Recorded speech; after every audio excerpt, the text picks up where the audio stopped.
Welcome to Weaving Happiness Through Grief, where we navigate the delicate balance between love, loss, and the resilient heart. I'm Stephanie, an author and storyteller who found joy and healing after the unimaginable heartbreak of losing a once-in-a-lifetime love. This podcast dives into the raw truth of grief, the beauty of cherished memories, and the hope of new beginnings. Through my journey, rediscovering happiness and opening my heart again, I've learned that grief and joy can coexist, and love can find us when we least expect it. Join me as we honor the past, embrace the present, and step boldly into the future with courage and vulnerability. Let's celebrate the resilience of the human spirit and the beauty of living fully, even after a loss.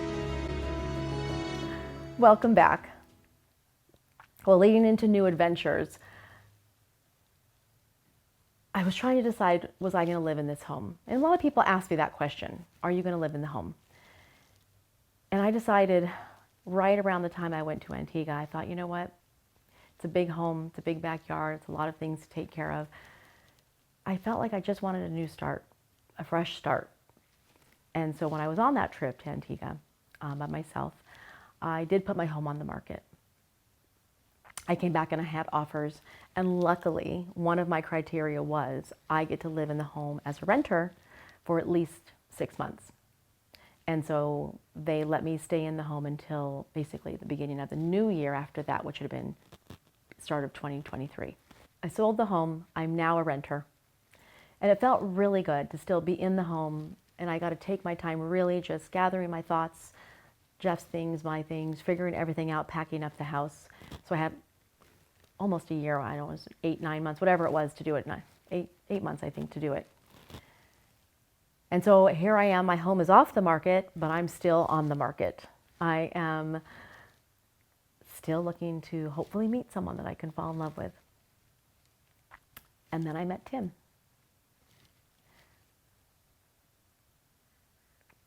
I am starting to get emotional because I'm realizing as I'm speaking about this that he was just such a bright light in my life. And we met on Match.com.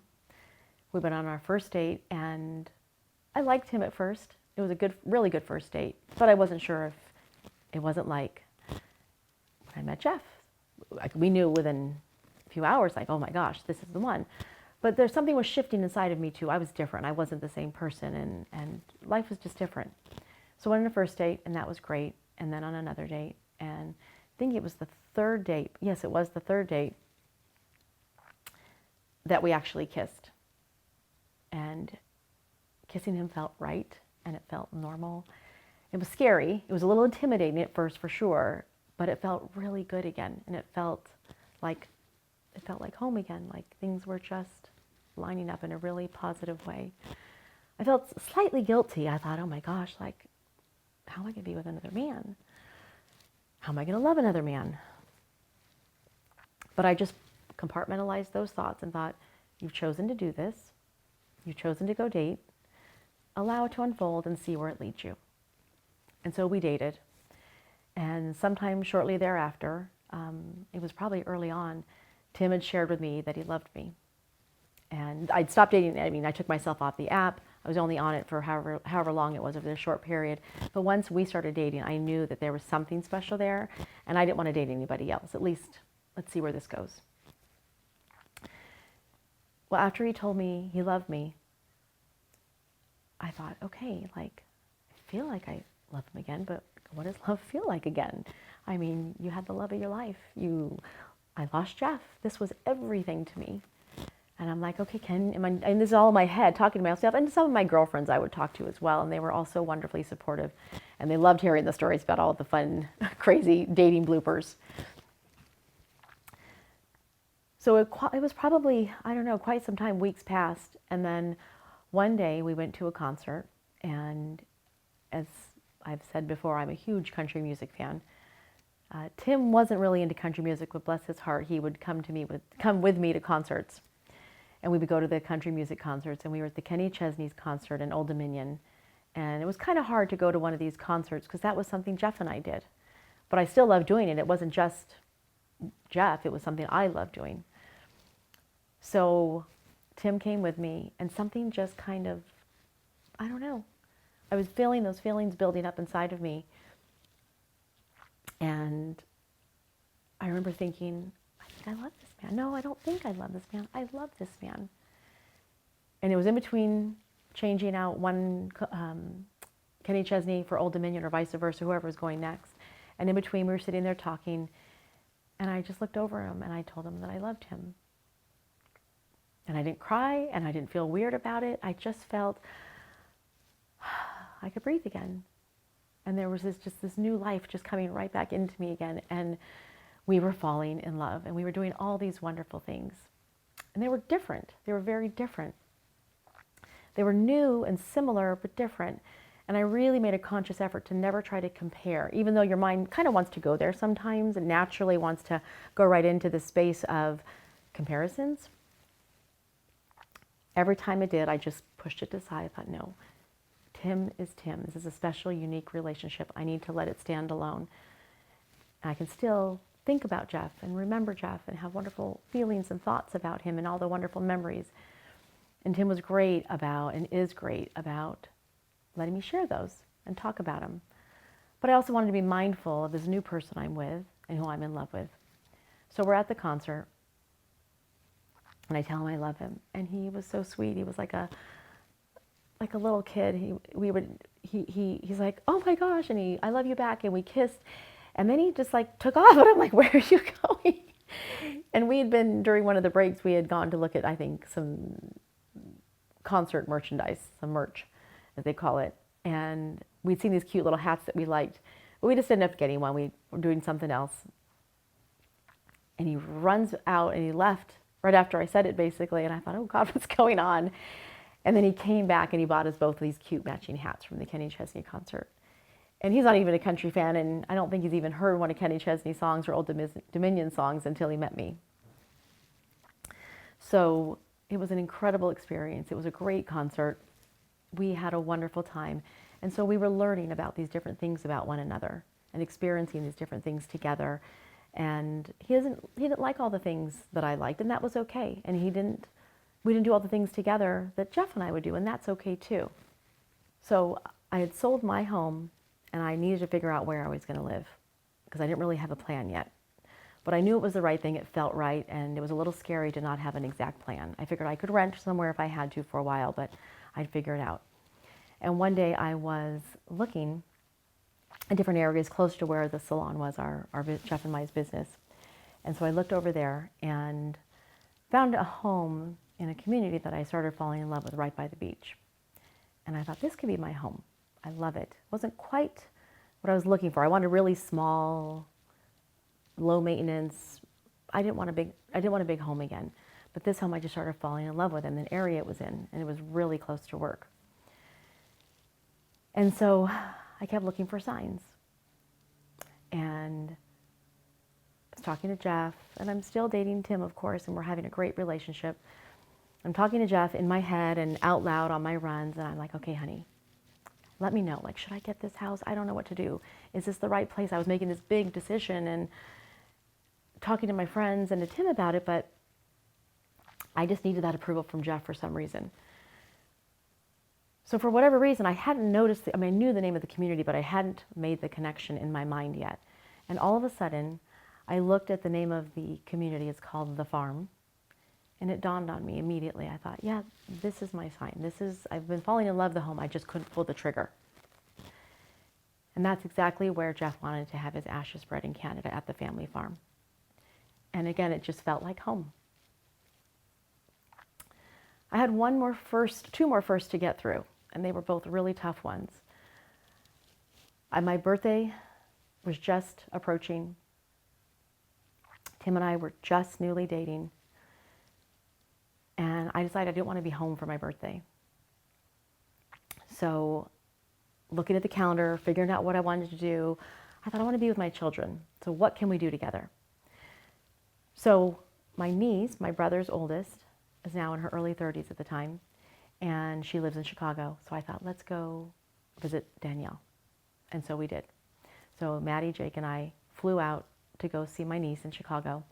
We planned a great concert. Or we planned a great trip. We went to a great concert. We went to Wrigley Stadium, or Wrigley Field, Sorry for any Wrigley fans, Wrigley Field. And I've been to Chicago many times. We had a great time at the Lady Gaga concert. All of us went together. Maddie did makeup all over our faces, like these fun designs of something that Lady Gaga would have loved. And we went, we had a great night. One of my nephews also lived there. We had a fun time with him and his family. And then again, for some reason, these things they weren't in my mind, the front of my mind at the time. I was just trying to plan, get away from home, get away from anything that reminded me of my birthday with Jeff. And here I am in Chicago. And that was a place where Jeff had proposed to me. And I wasn't connecting the dots. But I always carried the urn with me everywhere I went. So the kids and I and my niece, we found the exact spot on Lake Michigan on the side where all of us were. The kids were there. Jeff and I were there. It was a family trip. We found that exact spot. And I just poured some of his ashes in Lake Michigan. And it was tearful, but it was beautiful, and it just felt so perfect. And shortly after my birthday, it was his first anniversary of his passing. And Tim and I are newly dating, and it's 1 year Jeff's gone, and I honestly can't even believe I'm dating someone that I'm falling in love with. And Jeff's only gone a year, and I thought, this can't be like, something was telling me, like, the little guilt thoughts in my head. And then I realized it wasn't 1 year that I lost Jeff. I had been grieving since April 27th, 2018. I had been grieving for 3.5 years because I knew it was terminal. So it wasn't that it was only 1 year he was gone. He had been gone in my mind. Little by little, I was losing him.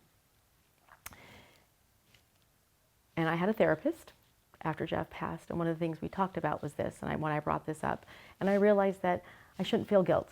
When I was ready, I was ready. And I was ready in that time. And even though it was a year, and I thought a little like I was betraying Jeff just a little bit, deep down it felt right. So I knew I had to continue going forward with it. So it was his 1 year anniversary. And I decided to make it a celebration again, something that Jeff would love. So I talked to Tim about it, and he and I together, he had some really great ideas. And he said, why don't you get his favorite Canadian beer that you would talk about? So I ordered these Canadian beers that he loved. It was, I think, the Kokanee and I think it was just the Kokanee we got. And got that, and then I had these adorable cookies made with the red and white maple leaves on them. I had Jeff's jersey from the Edmonton Oilers and some other little Canadian treats there, things that reminded me of him. And did it at the salon, at our business, and the stylists were all around, and it was beautiful. And we just all said a nice toast, and we had champagne, and I just found these were ways that I was healing and getting through it, through this painful, terrible loss to my heart. These were the things that I was celebrating in his memory and in his honor, and allowing myself to live again, and then allowing myself to find happiness and joy again, while I continued to weave the grief through the happiness and joy that now was filling my cup a lot more. And that grief was still there, but it was a lot less. And the joy and the happiness were more prevalent. As we close this episode of Weaving Happiness Through Grief, I want to thank you for joining me on this journey of remembrance, resilience, and rediscovery. Loss is a path none of us choose, but together we can walk through it, honoring the love that was and of the life that still awaits us. If today's story touched a part of your own journey, know that you're not alone. Grief, though profound, doesn't close us off from joy. It teaches us how to hold space for both love and loss. And sometimes, it opens our hearts to unexpected new beginnings. Join me next time as we continue to explore healing, acceptance, and the beautiful bittersweet moments that remind us life can still be filled with happiness. And remember, while we honor the love that has shaped us, we open ourselves to the hope that the future holds. Please head over to the show notes to find out more of the ways I offer guidance on the topics I discuss in the podcast, or visit thestephanieduran.com. Until next time, take gentle steps forward, hold your memories close, and know that joy and love in all its forms continues on.